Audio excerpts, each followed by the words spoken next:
perkenalkan nama saya Putri Aziza dengan NIM F1S1240074 dari kelas R002 Prodi Sistem Informasi.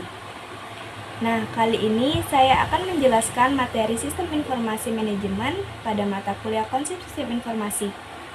Baiklah, langsung saja kita masuk ke videonya. Baik, kemudian kita masuk pada pembahasan Sistem Informasi Manajemen. Sebelum masuk lebih lanjut, kita harus tahu apa itu Sistem Informasi Manajemen. Sistem Informasi Manajemen adalah suatu sistem yang dirancang untuk mengumpulkan, memproses, menyimpan, dan mendistribusikan informasi yang relevan untuk mendukung pengambilan keputusan dalam suatu organisasi. Sederhananya, SIM adalah kumpulan teknologi, orang, dan prosedur yang bekerja sama untuk mengubah data menjadi informasi yang berguna. Kemudian, saya akan membahas tentang sistem penunjangan keputusan atau SPK, kemudian tujuan sistem penunjangan keputusan, komponen sistem penunjangan keputusan, dan tipe dari SPK. Kemudian di sini ada SPK berbasis web. SPK ini mengakses basis data perusahaan dan menggunakan model-model analitik yang dibutuhkan. SPK untuk mendukung pengambilan keputusan pelanggan untuk menentukan produk yang dibeli disebut Customer Decision Support System atau CDSS.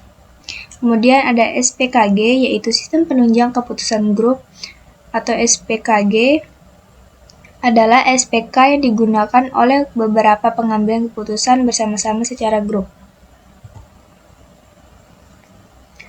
Lalu ada tujuan sistem penunjang keputusan. Yang pertama, membantu manajer mengambil keputusan setengah terstruktur yang dihadapi oleh manajer level menengah.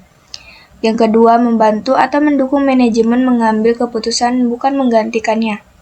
Dan yang ketiga, meningkatkan efektivitas pengambilan keputusan manajemen bukan untuk meningkatkan efisiensi. Lalu ada komponen sistem penunjang keputusan.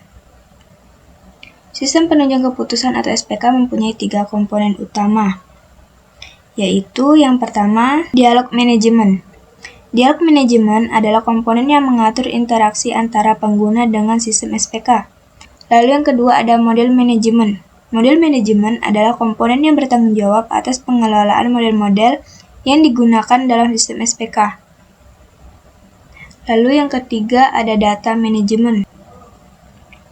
Data manajemen adalah komponen yang bertanggung jawab atas pengelolaan data yang digunakan dalam sistem SPK. Lalu yang selanjutnya, perbedaan sistem penunjang keputusan dan SIM. Di antaranya yaitu dukungan keputusan dari sistem penunjang keputusan adalah lebih mendukung keputusan setengah terstruktur dan tidak terstruktur. Sedangkan dukungan keputusan dari sistem informasi manajemen lebih mendukung keputusan terstruktur.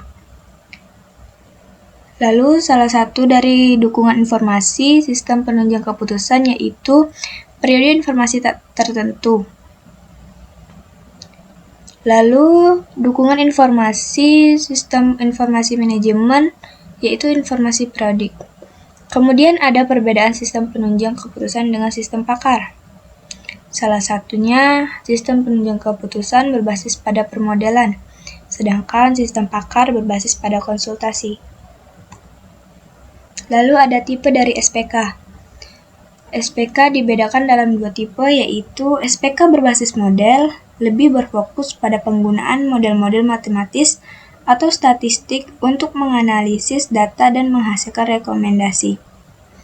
Sedangkan SPK berbasis data lebih berfokus pada penggalian informasi dari data yang membesar dan kompleks. SPK tahun 1980-an hanya berbasis pada model. SPK sekarang selain berbasis pada model juga mengandalkan basis data yang besar, misalnya mengandalkan data warehouse. Kemudian model driven DSS mengandalkan model tetapi dengan data secukupnya, sedangkan data driven DSS lebih mengandalkan data yang besar. Online Analytical Processing atau OLAP merupakan sistem informasi fungsional yang sudah ada yang mempunyai basis data yang lengkap ditambah dengan kemampuan mengambil data dan menganalisisnya secara online. Data mining adalah teknik yang digunakan untuk menemukan pola dan hubungan antara item-item data di data warehouse. Data warehouse adalah salinan dari data dalam bentuk basis data yang terintegrasi, sedangkan data mart adalah salinan dari sebagian porsi basis data yang terintegrasi. Kemudian sistem informasi eksekutif adalah sistem informasi yang digunakan oleh manajer tingkat atas untuk membantu pemecahan masalah tidak terstruktur. SIE berbeda dengan sistem penunjangan keputusan atau SPK dalam hal sebagai berikut. Salah satunya, sistem informasi eksekutif digunakan oleh manajer atas, sedangkan sistem penunjang keputusan lebih digunakan oleh manajer menengah. Lalu karakteristik dari SIE yang pertama dirancang untuk eksekutif puncak. Yang kedua menggunakan data internal dan eksternal. Yang ketiga untuk pemecahan tidak terstruktur.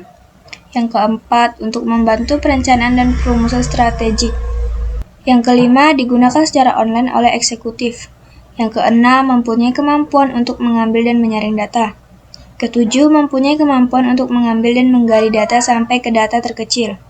Kedelapan harus mudah digunakan, dan yang terakhir menggunakan teks, grafik, dan tabel yang mudah dicerna.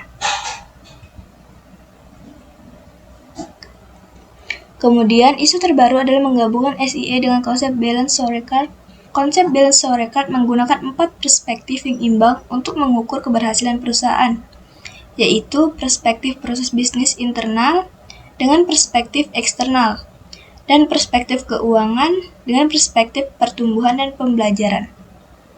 Berikut adalah tabel kinerja perusahaan yang diukur dengan 4 perspektif.